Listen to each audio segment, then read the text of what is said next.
कि हर महिलाओं को जो भी दिक्कत होती थी, इतना मतलब खर्चे नहीं मतलब उठा पाते थे, तो उनके खर्चे के लिए यहाँ से मतलब मिले हैं 2100 रुपये मिलने लग रहे हैं। तो जो उन्होंने वादा किया था वो पूरा किया। हाँ सुनो पाओ बेटा। कितने रुपये देते हैं अभी? 1100। महिलाओं के आर्थिक सशक्तिकरण की दिशा में एक ऐतिहासिक कदम उठाते हुए हरियाणा सरकार द्वारा दीनदयाल लाडो लक्ष्मी योजना की शुरुआत की गई है, जिसके तहत गरीब महिलाओं को आगामी 1 नवंबर 2025 से 2100 रुपए मासिक आर्थिक सहायता प्रदान की जा रही है। 10 फरवरी 2026 को दीनदयाल लाडो लक्ष्मी योजना के तहत 9,22,452 महिला लाभार्थियों के बैंक खातों में सीधे 193 करोड़ रुपए ट्रांसफर किए गए।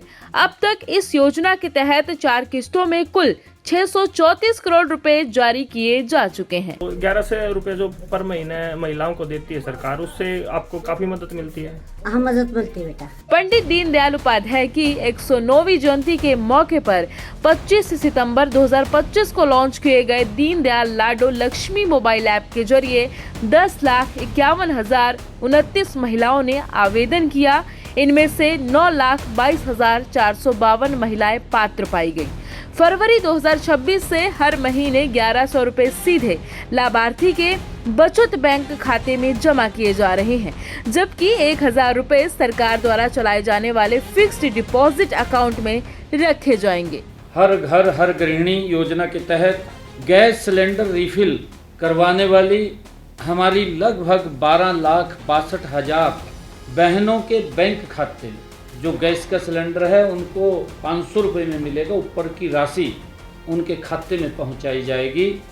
हमने दीनदयाल लाडो लक्ष्मी योजना आज तक 9,22,452 हमारी लाभार्थी बहनें उनके खातों में 193 करोड़ रुपए की राशि आज पहुंचाई गई है। महिलाओं के जीवन स्तर में सुधार लाने के लिए हरियाणा की सैनी सरकार वो हर कदम उठा रही है, जिससे हरियाणा की बेटियों को हर कोने में सम्मान मिले। राहुल गांधी, हमारा सजेशन है राहुल गांधी जी पहले उसका दिमाग थोड़ा ठीक करना चाहिए। स्क्रू जितना ढीला है उसको टाइट करना चाहिए। ये सब टाइम ऐसे हंगामा करता है, उस एजेंडा नहीं है, ओनली डिस्टर्ब करेगा। माननीय वाचस्पति महोदय का अगेंस्ट में रेज किया, वो उसका अगेंस्ट में कोई नहीं बोलता। जो लाया कंप्लेन वो आज बोलता है मुझे उसको परमिशन दिया गया, वो नहीं बोला, लेकिन आज बोलता हमको परमिशन नहीं दिया।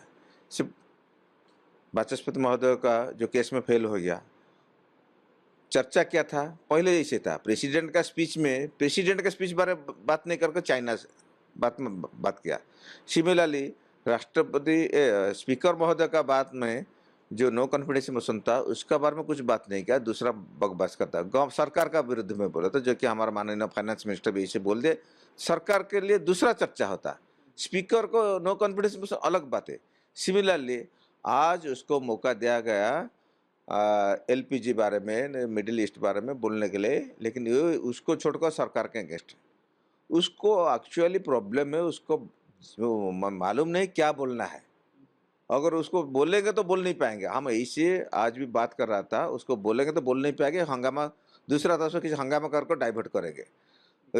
इसीलिए गैस के बारे में बोल सकता था, मिडिल ईस्ट के बारे में बोल सकता, क्या प्रॉब्लम था उसको। हालांकि देखिए, हम देख रहे हैं कि विपक्ष लगातार ये भी आरोप लगा रहा है, जो आपने जिक्र भी किया, कि उनके माइक बंद कर दिए जाते हैं। तनिमोझी डीएमके की, उन्होंने भी ये कहा, और तमाम ऐसे आरोप कि राहुल गांधी भी लगाते हैं। आज बहुत बार क्लियर किया था, आज भी हमारा माननीय वाचस्पति ओम बिरला जी क्लियर कर दिया। बोले वो तो वाचस्पति है, उसका जो पैनल ऑफ स्पीकर है, पैनल में अपोजिशन में है, ये एग्जाम्पल दिया, अपोजिशन में जो है वो भी बंद कर सकते हैं। माइक बंद स्पीकर का हाथ में नहीं है, वो टेक्निकल जिसको परमिशन मिलता है उसको ऑटोमेटिक होता है, ऑटोमेटिक सिस्टम। बोला माइक बंद कर देखो, जो अपोजिशन है, अपोजिशन एमपी जो पैनल में है वो तो माइक बंद कर सकते ना, वो बंद क्यों नहीं कर पाते? वो कि एजेंडा, फालतू एजेंडा बोल रहा है, वो एजेंडा में कुछ मीनिंग नहीं है। सर एलपीजी संकट पर भी आज हरदीप सिंह पुरी जी ने भी जो पूरा बताया कि कमी नहीं है बल्कि उत्पादन भी बढ़ाया गया है, और उन्होंने ये साफ तौर पर विपक्ष के लिए भी कह सकते हैं कहा कि अफवाहें जो हैं उस पर ना जाएं, अफवाह ना फैलाएं। तो क्या आप कहेंगे? विपक्ष तो अफवाह फैला रहा था। देखिए, हम उड़ीसा का है, उड़ीसा में जब साइक्लोन आता, साइक्लोन पहले वो टीवी में इतना चलता, इतना स्पीड में से खाना कुछ नहीं मिलेगा, राशन नहीं मिलेगा, और मेरा 10 केजी आलू ज़रूरत है, हम 50 केजी आलू स्टॉक करते, होर्डिंग कर देता। दाल हमारा 20 केजी ज़रूरत है, हम 50 केजी दाल होर्डिंग कर देता है। इसीलिए वो एक वैक्यूम हो जाता। सिमिलरली ये जो फॉल्स नैरेटिव फैलाता देश में, सिलेंडर नहीं मिलेगा, गैस नहीं मिलेगा, पेट्रोल नहीं मिलेगा, डीजल नहीं मिलेगा, ये सब बकवास है। भारत अभी एडवांटेज पोजिशन है, क्योंकि ईरान हमारा फ्रेंड कंट्री है, ईरान हमारा एनिमी नहीं है। इजराइल भी हमारा फ्रेंड कंट्री है।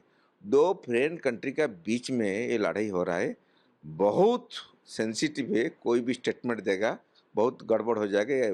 ये वार चला है इजराइल अमेरिका वर्सेस ईरान, ये इंडिया की तरफ नहीं आना चाहिए।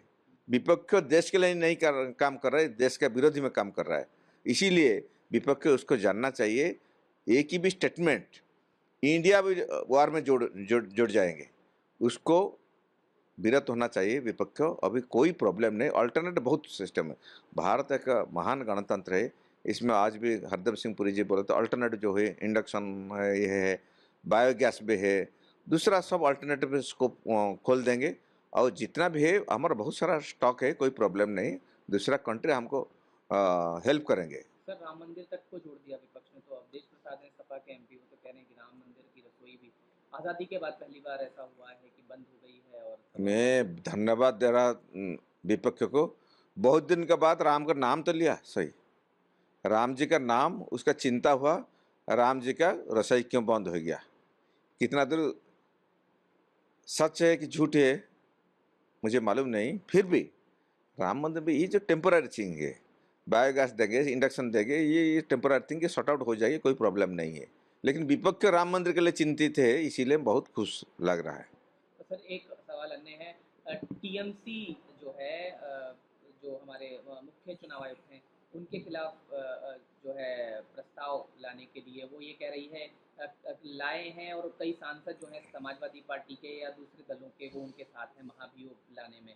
तो क्या आप कहेंगे, पहले भी टीएमसी एसआईआर हमारा माननीय मुख्यमंत्री वेस्ट बंगाल का जो मुख्यमंत्री है ममता बनर्जी, सुश्री ममता बनर्जी, वो तो वेस्ट बंगाल नहीं बोलता, जय बांग्ला बोलते।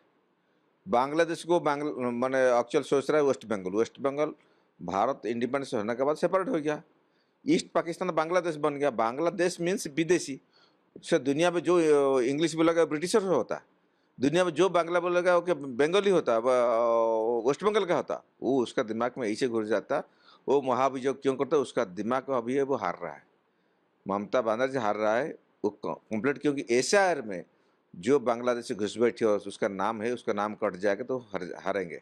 इसीलिए वो कैसे डाइवर्ट करता। अभी स्पीकर का अगेंस्ट में महाभियोग लाया था, क्या हुआ, फेल हो गया।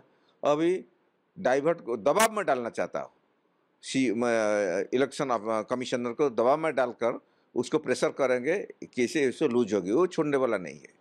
ये हमारा देश के लिए लड़ाई कर रहा है, भारतीय जनता पार्टी भी हमारा देश के लिए लड़ाई कर रहा है। जातीयता देशात्मक का हमारा देश भारतीय के लिए नहीं, ये कोई धर्मशाला नहीं है बाहर घुस बैठे आ जाएंगे।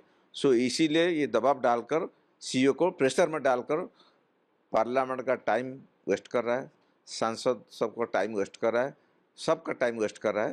एंड सीईओ को जो इलेक्शन कमीशन को दबाव में डालना चाहता हो वो सक्सेस नहीं होंगे।